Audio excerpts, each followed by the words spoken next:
Weather as a force multiplier. Owning the weather? It isn't a metaphor, it's doctrine. There are documents that read like history, and then there are documents that read like a blueprint. Weather as a force multiplier. Owning the weather in 2025. It is one of those blueprints.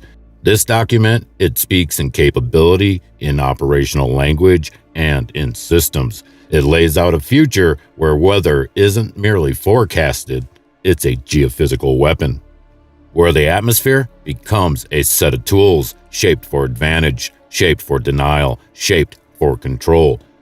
In the United States, weather modification is part of national security policy, domestic and international, and it all sits on top of a much longer, much older belief that leaders were already voicing decades earlier, the mindset that he who controls the weather controls the world.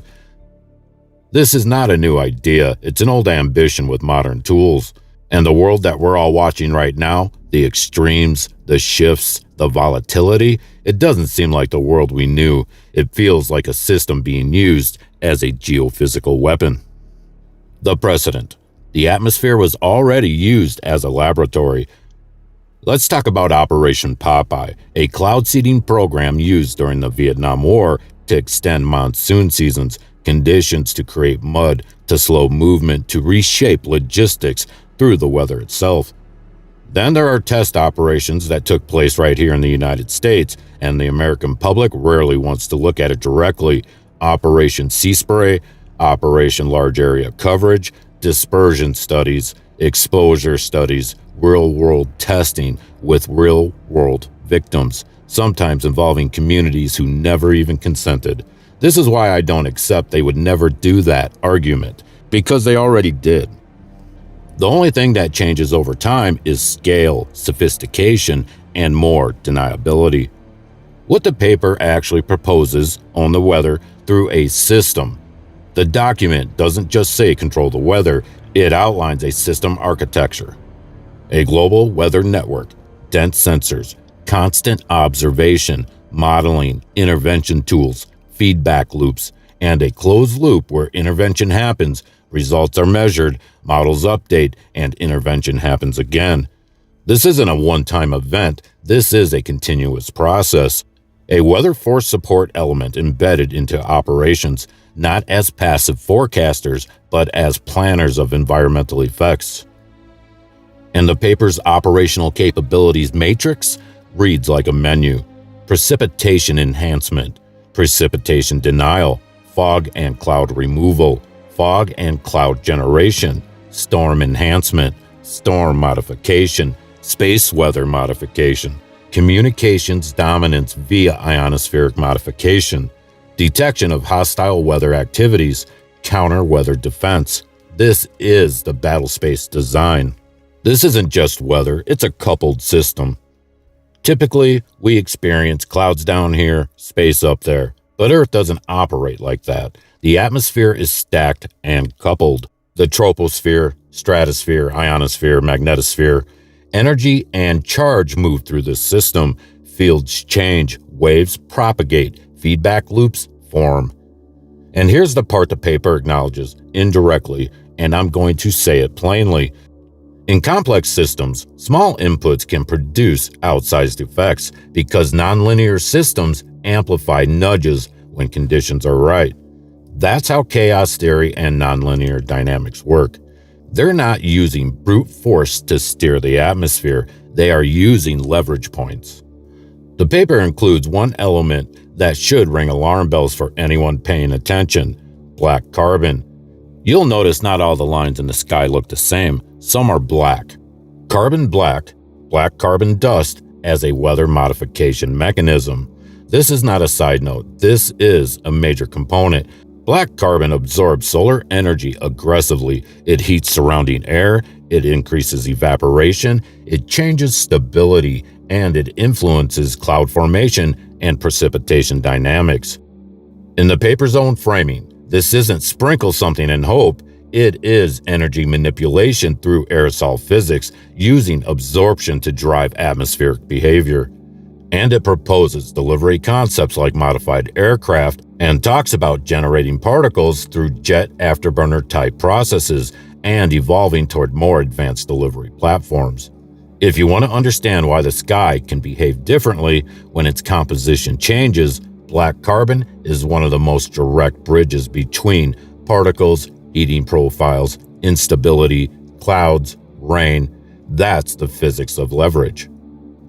Precipitation, flood, drought, denial. The paper's precipitation section is not written like a farmer's almanac, it is written like a playbook. This is why the phrase weather as a force multiplier isn't metaphorical, it's logistical warfare.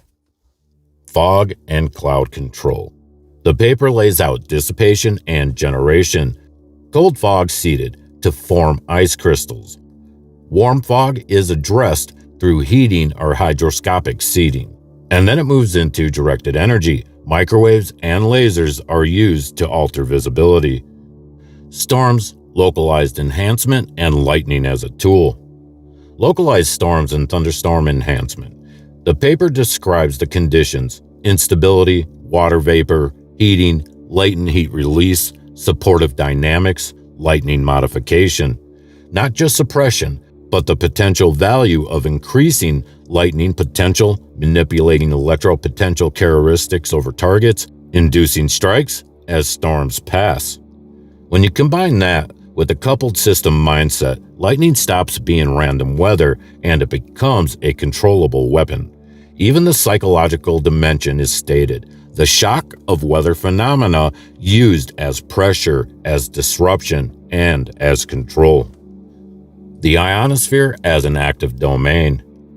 The ionosphere is not just a communication layer, it's an active electrical boundary, a region where plasma responds to energy input, where disturbances are created and form structure, where artificial aurora effects take place and engineered irregularities can be produced.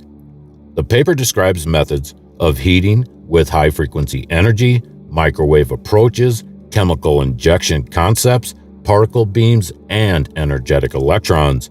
And then it describes capabilities: artificial ionospheric mirrors, disruption of satellite communication bands through controlled irregularities, over-the-horizon surveillance concepts, indistinguishable from natural space weather.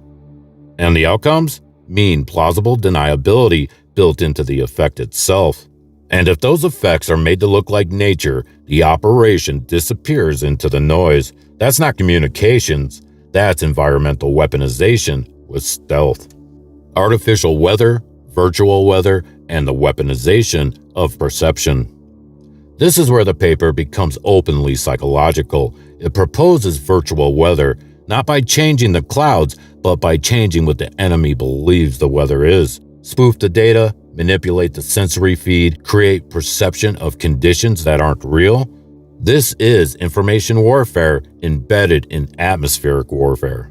And that connection matters because it mirrors what we see happening every single day. People are told the sky is normal, but their lived reality, it sees something else.